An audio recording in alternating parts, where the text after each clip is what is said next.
So I'm in prison. Sometimes you spend the night in a county jail, things like that. Everywhere I went, there were Muslims. And most of them became Muslim in prison. They learned about Islam in prison. Islam is a transformational force. We were born with it. We take it for granted, most of us. Right? We're happy that we have it, and we do very little telling people about it who could benefit from it. But there are people in prison. When they learn about Islam, they take it like you've never seen. I never saw someone read the whole Quran in one night until I went to prison. I never saw it. He learned Arabic in prison. He became Muslim in prison. He learned Arabic in prison. And during Ramadan, he used to read the whole Quran at night, pacing his cell so he wouldn't fall asleep. He would start at 10 o'clock when they locked the doors, and by Fajr, he would be like, I got one juz left, I'll be out in a minute. I never saw that until I went to prison. I read about it. Imam Abu Hanifa used to do it. We know, the other Imams, they used to do it. Rahimahullah, we know. I never saw it, even though I was born and raised Muslim and had been to Muslim countries. I never saw it until I went to prison. So you have to understand. This is what you have to understand. When someone has lived Jahiliyyah their whole life, they've lived Jahiliyyah, they never had discipline. Their parents used drugs, or their parents sold drugs. They had girlfriends that were never faithful to them. They had violence perpetrated on them from the time they were young. And then someone comes to them and tells them, there's this thing called Islam. You pray 5 times a day. Pray 5 times a day? Oh, wow, that's good for discipline. Right? And the women supposed to cover? Why are the women supposed to cover? Oh, because, right, modesty. It protects the men and it protects the women. And they've already experienced the jahiliyyah of women taking off their clothes. There's something very, very attractive about Islam. Something very, very attractive about that. We have a different language that we express our spirituality in. We have a different code of honor. We have a different level of discipline. People who need it the most, they're in prison. And they take Islam like you've never seen. But there's other problems. Who's going to teach them? When I was in Georgia, I was the imam of that institution. All right? We would have about 100 brothers in that particular prison. I wrote to every single masjid within 75 miles of the prison I was in. So that's Jacksonville, Savannah, Statesboro. It was about 5 or 6 different masajids. Not one of them responded. I'm sorry, one responded. And he sent us pamphlets. Alhamdulillah. We were asking for Quran. We were asking for volunteers to come and visit. We were asking for the sajada. We were asking for tasbihat. Not one responded. And mashallah, the one who did respond, at least he sent us some things. And he sent us some literature in Spanish, which, wallahi, I saw 3 people who didn't even speak English become Muslim just because of those pamphlets. Just because of those pamphlets. What Sheikh Rami and Sor and here Sheikh Nabil Afifi have done here at the Taiba Foundation is genius, and it's revolutionary. They have taken traditional texts that have been around. Some of them have been around for more than 1,000 years. Translate them, put them into a format that can be learned by beginners in prison and then send it into the prisons.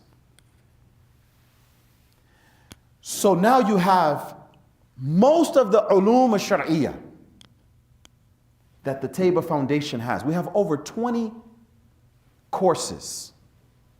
20 courses, starting from just introduction to Islam. What is Islam? What are these terms?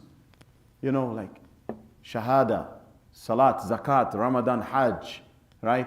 The beliefs, you know, imantu billahi wa malaikatihi wa kutubihi wa rasuli, like, right? All of those things. And then you go on, you begin to learn the basics of aqeedah, the very, very basics. And then you move up, you start studying fiqh. And if you're really, really good, you get introduced to ulum al-hadith, ulum al-Quran, the sciences that are associated, the sciences that you need to know to really, really understand hadith, to really, really understand Quran. Tazkiyah. How do you purify the heart? How do you purify the heart? All of these texts have been taken, put into book form that a person can study, and then they take a test at the end so that we know where they are. You know how many people this foundation serves nationwide? I told you 500 jails and prisons across the country, male and female, state and federal. But do you know how many people that, alhamdulillah, over the years, Tabor has been able to reach? More than 10,000. I would argue that the Tabor Foundation has the largest circle of knowledge in the country. The largest circle of knowledge in the country. Because of the blessing of being in Madrasa Yusufiyya. The Nabi Yusuf Madrasa, jail, prison. So I took the opportunity to reach out to Sheikh Rami. This was back in 2006, I believe, 2006. And mashallah, he was very gracious. He would answer our phones, he'd answer our phone calls. You know, and sometimes in jail, people don't want to take your phone calls. Sheikh Rami would take the phone calls. I would ask him questions. He would study the text with us, right? Solve problems. You know, in jail, there's problems, you know. People have rough backgrounds. But everybody's attracted to light, right? You have to understand that in jail, in prison, Islam has a greater force than its numbers, all right? If you have 100 Muslims in a prison of 1,000 people, when Ramadan comes, the whole prison feels the presence of Ramadan. The whole prison. Why? The guards have to come and wake everybody up in the morning. And there's Muslims in every pod. So everybody wants to know, why they let you out your cell early? Oh, because it's Ramadan. Oh, what's Ramadan? This is da'wah, right? And then we don't eat with everybody. The Muslims are not eating all day. Why are you not going to chow? Oh, it's Ramadan? Oh, what's Ramadan? Right? Everybody knows, including the guards. And this is done every year. When you're in jail, you see some of the hardest dudes you ever seen. There's nothing new to these guys. They know about murders, they know about robberies, they know about whatever you can think of that mankind can do, they know about it. But you see them lining up to go and make salat 5 times a day. Everybody wants to know, who are they and what are they doing? Oh, those are Muslims. Just think about that. You see big dudes, 250 pounds, bowing, Allahu Akbar. Sami Allahu liman hamida. See, we're used to it. But if you didn't know anything about Islam, you all of a sudden, you're in the worst condition of your life. You just got 25 years in prison. You go into prison, you know you have to change. You're in the worst condition of your life. And you see something that's radically different than anything you know. You want to know, what is that? And how can I be a part of that? That's what happens in prison. So the influence of Islam is greater than the numbers. So if we have 300,000 Muslims nationwide, you're talking about reaching 1 million people.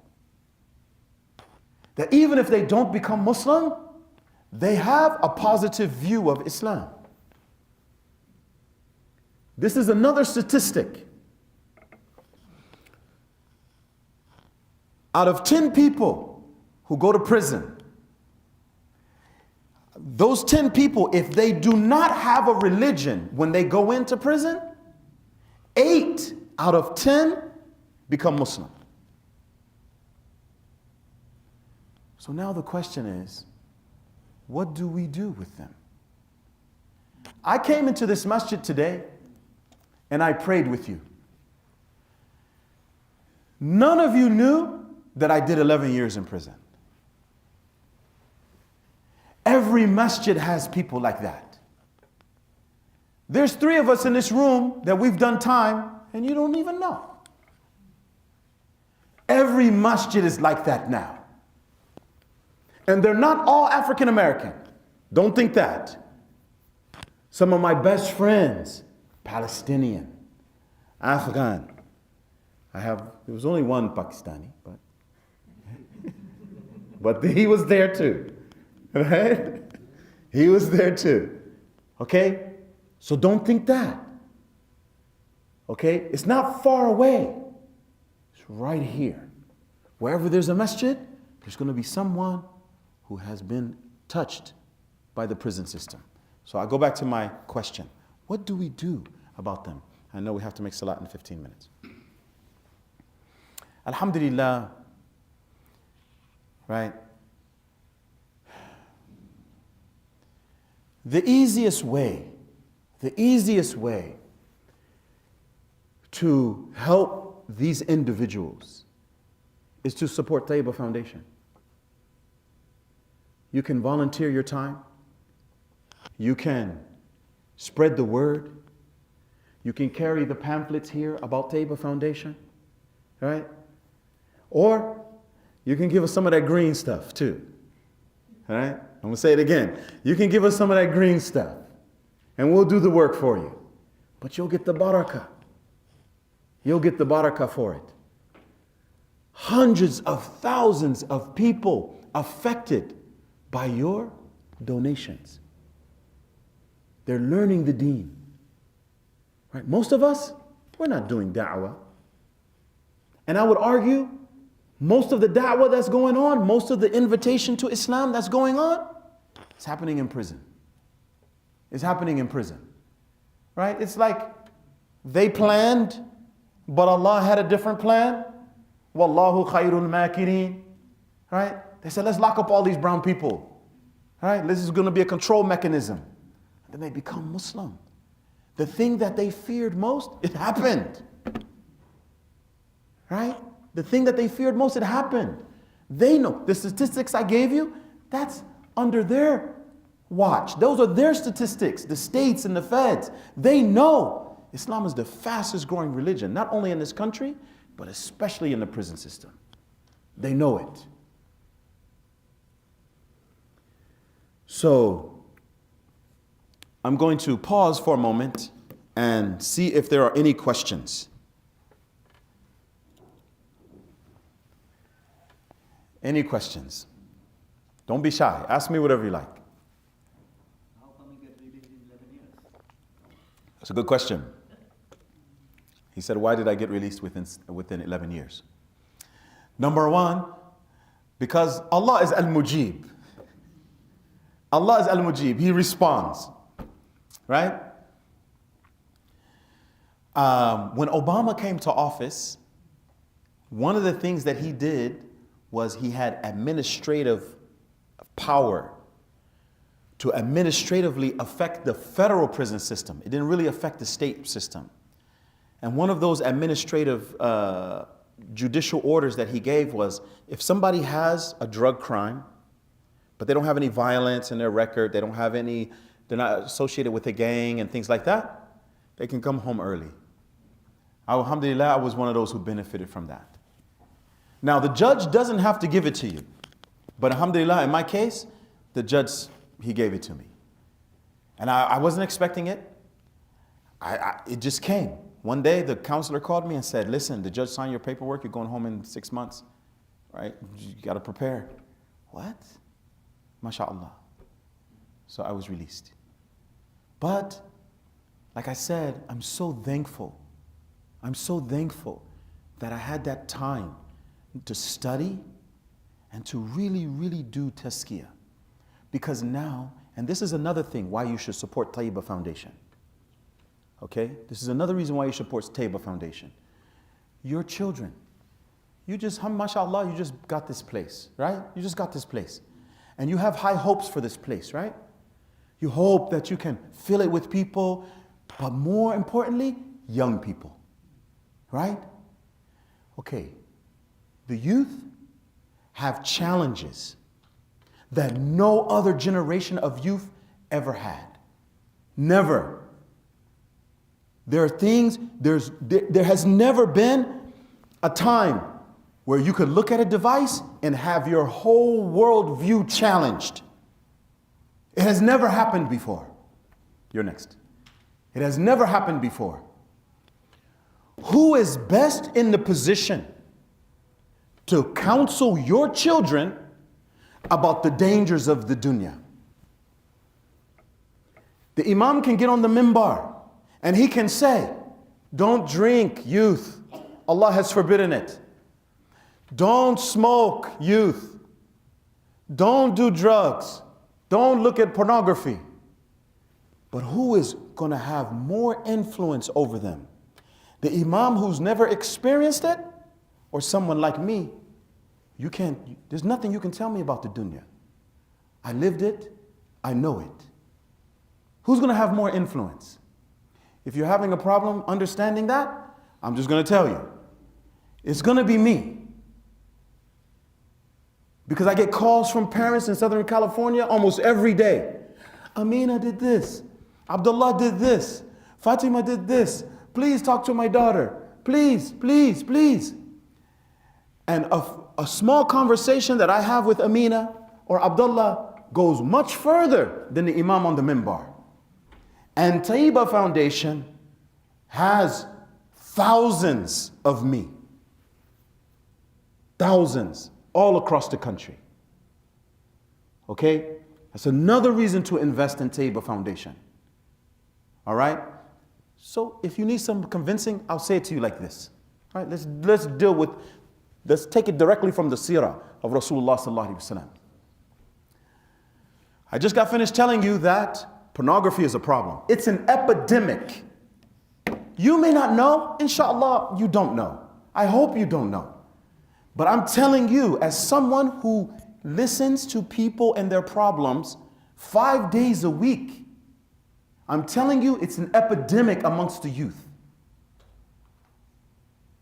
Now, was there someone that had this type of behavioral problem during the time of Rasulullah sallallahu alaihi wasallam? And how did he deal with it? Someone tell me.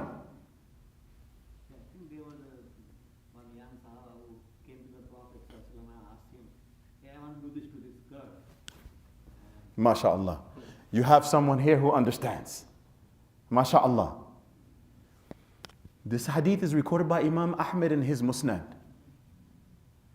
That a young man, when Rasulullah ﷺ was in the masjid, he was surrounded by his companions. And a young man comes into the masjid and he says, Ya Rasulullah, give me permission to commit zina. Give me permission to commit zina. I want to have intimate relations with the opposite sex and I want no responsibility afterwards. And I want to do it with whoever and however I want. Okay? He asked Rasulullah sallallahu alaihi wasallam for this. And so the companions started saying, meh, which means, shut up, man. What are you saying? That's not how Rasulullah sallallahu alaihi wasallam responded. Rasulullah sallallahu alaihi wasallam told him, come here. Come here. And he began to do exactly what we do in therapy. What we call it motivational interviewing. where you don't tell the person, you don't say to the person, don't do this, don't do that. You don't do that. Right? Allah subhanahu wa ta'ala in the Quran, He says, إِنَّ اللَّهَ لَا يُغَيِّرُ مَا بِقَوْمٍ حَتَّى يُغَيِّرُ مَا بِأَنفُسِهِمْ. Allah doesn't change the condition of a people or a person until they change themselves. So if you're smart, you're going to try to get them to change themselves. They change themselves if you're smart. So this is what Rasulullah sallallahu alaihi wasallam did. He didn't say, didn't you hear what Allah said in the Quran? Don't approach zina, don't go near fornication. La taqribu zina, don't go near it.